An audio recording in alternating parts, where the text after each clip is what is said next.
some patients in daycare that have been coming to us for years. For years? For years. Okay, so it like I say, my perception is they like you say, they come in and they don't come back out and so on. But really, what you're saying, it could start from several years before the actual. Yeah. It's really when someone's diagnosed with an illness from which they won't recover, but they could still be, they could be here for years. So, really? So we help them with that, and we, like I say, we help the families as well. That's fantastic. So you're here today because there's a few things going on.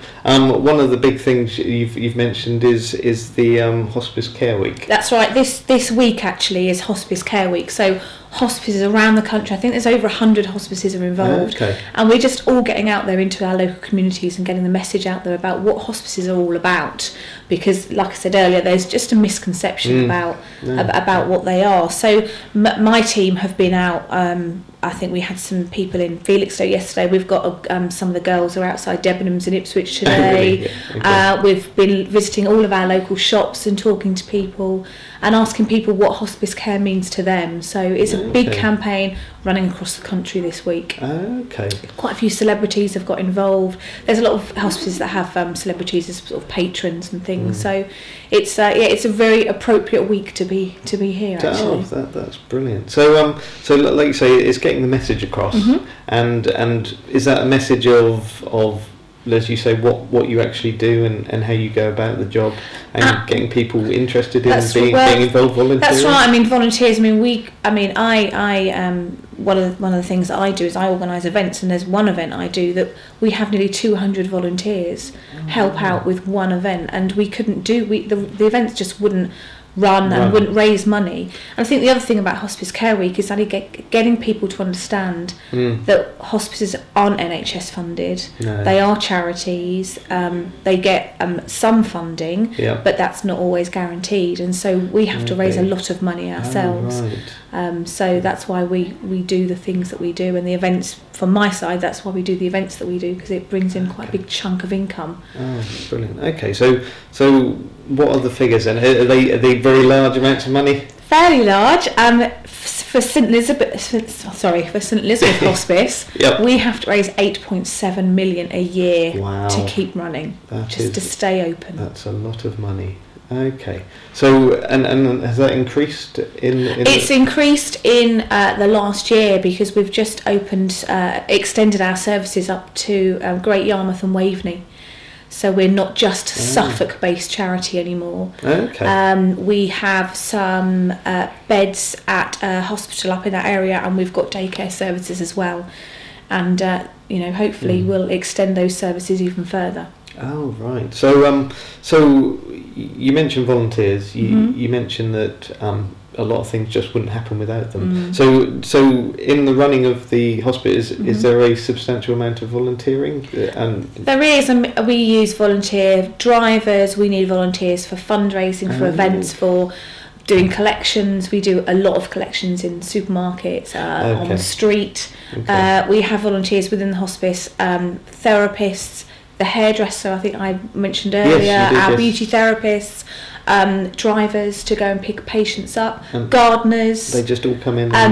We have a volunteer every day that works in our kitchens to help out with our chefs, on our inpatient unit, ward clerks, because of course we're open 24 hours a day, 365 days of the year. Does that mean a bed can be taken up at any time? At any time. And some we may have 10 patients, or we may have 18 patients. So we have that same amount of staff, regardless of how many patients we have at any one time.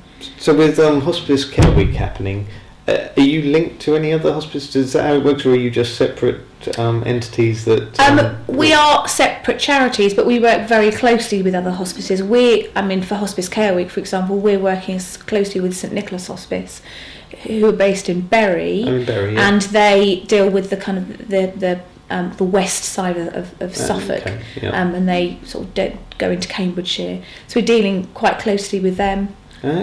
So all hospices are independent, but we do work very closely together. We sort of come under Help the Hospices, which is a national charity that kind of give us a lot of guidance, and they run these sorts of campaigns. So what is Help the Hospices? It's kind of just another charity? It's almost like an umbrella body that we can tap into. We don't.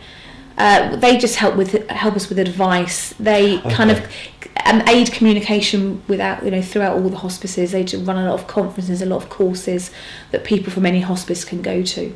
Oh, okay. And they're the ones who are they're driving. They're driving Help Hospice Care Week, and we're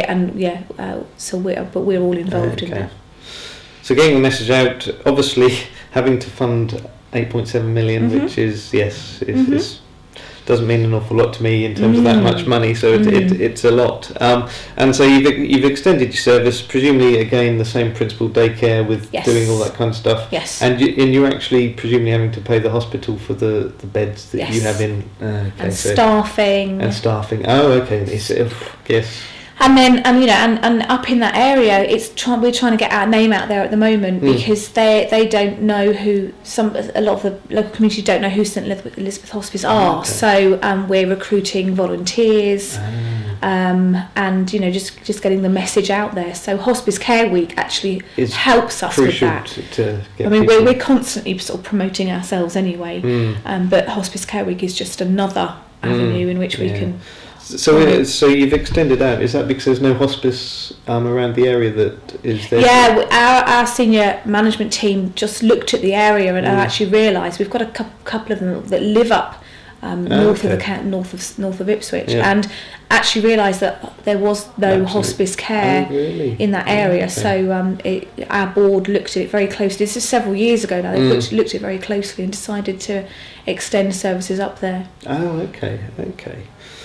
So understand what it's all about. So tell us what you do within the I'm part of a fairly large fundraising team. Okay. My specific role is events fundraising. Okay. So we have a whole calendar of events throughout the year. A lot of people will know of our Midnight Walk, which takes place in Ipswich.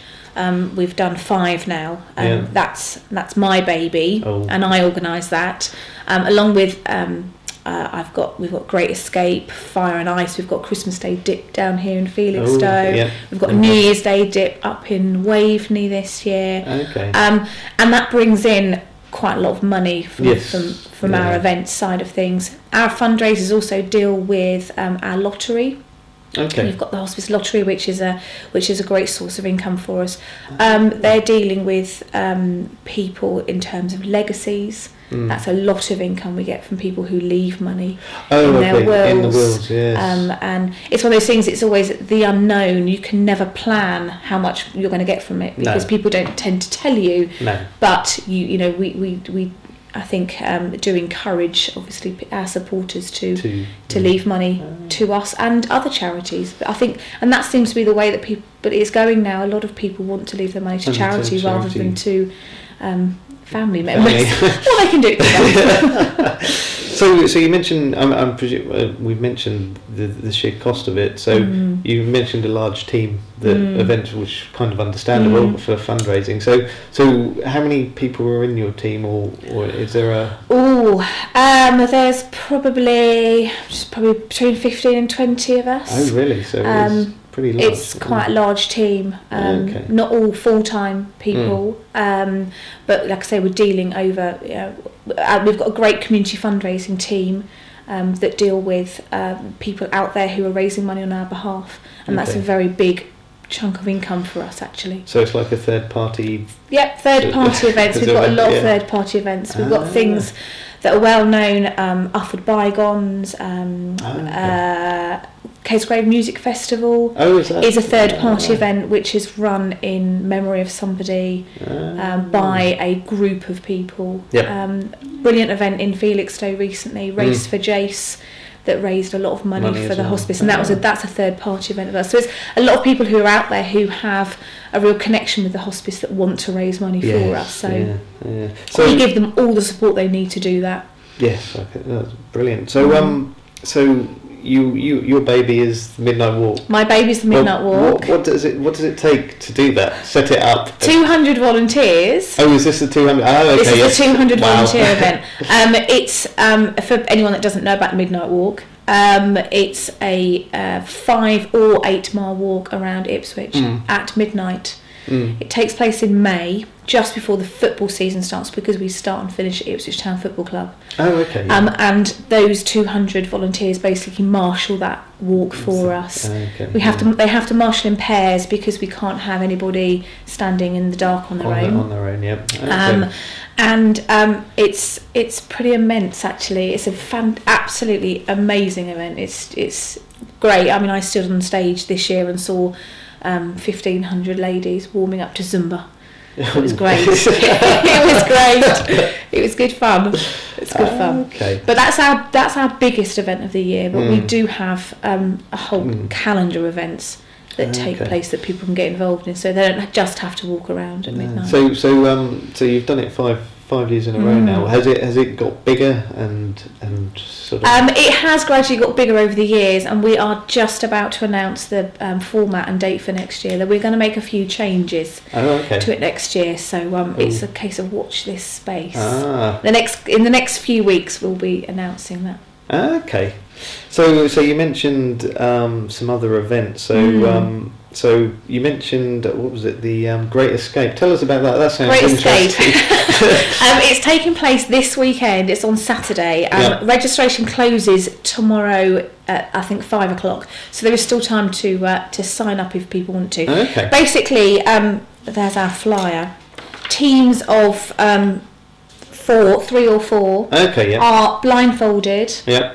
They start at a location. The location for this one is the Hotel Victoria in Lowestoft. We get them to the location. We then blindfold them, put them on a coach, drive them to a mystery location, drop them off. They take the blindfolds off actually at that point. They have to make their way back. Oh. Now, all they have with them is we give them food supplies. They have no money.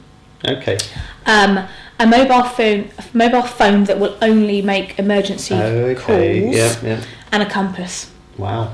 And the aim of the game is to make their way back, and the team that gets back, not necessarily the quickest, because what they also can do is reduce the time by collecting things on the way back. Okay, so kind of like. So the first thing is actually for them to establish where they are. Yep.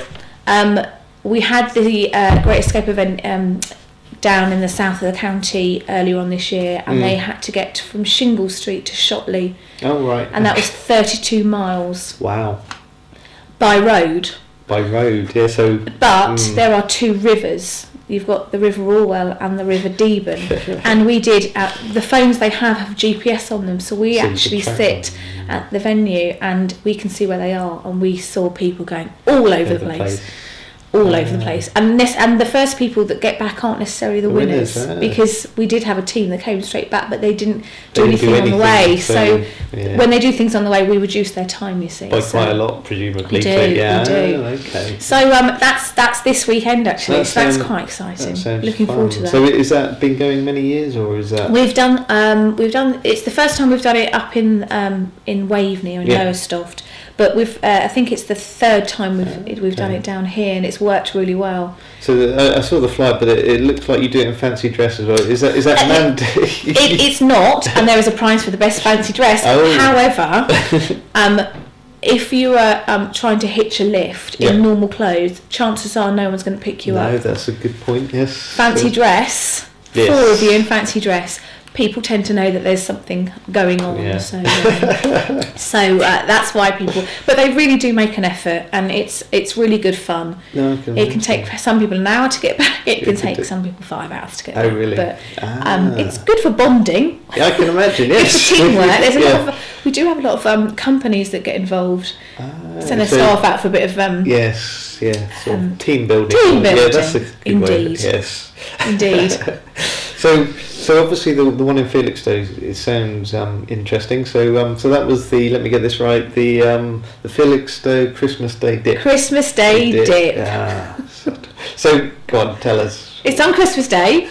Yep. It started several years ago by a local gentleman who lost his father at the hospice. Okay. And it has grown and grown and grown. And last year we had almost 300 people ran into the sea opposite Manning's on Christmas morning. Okay, yes. It is. I've been there for the last 2 years and volunteered at it. Yeah. This year I'm actually running the event itself. You are. It's amazing. It's emotional. Yeah. It's just incredible. And for every person that does the dip, they tend to bring family members with them, and so we had thousands of people down there last year just watching these fearless. Some would call slightly mad. Yes. People run into the sea, and you can't. I mean, you are allowed to dip your toe, but the chances are you won't dip your toe because there are so many hundreds of people running, they charge into the sea, and it's just brilliant and very deserving of their Christmas dinner. I would say after that. Wow. So is there rules? You just get in and out, or you can stay in as long as you like. We had a guy last year on a surfboard who stayed in for about an hour. You don't, and you can. I mean, you can wear wetsuits. We have a lot of people that dress up. Yeah. We've had Christmas trees go in. We had a turkey, pumpkins, Christmas puddings, all sorts of things. All sorts of things running into the sea. Wow. I think Felix TV were there. Right, yes. And we get local radio and media involved. So it's a really good way to start Christmas off.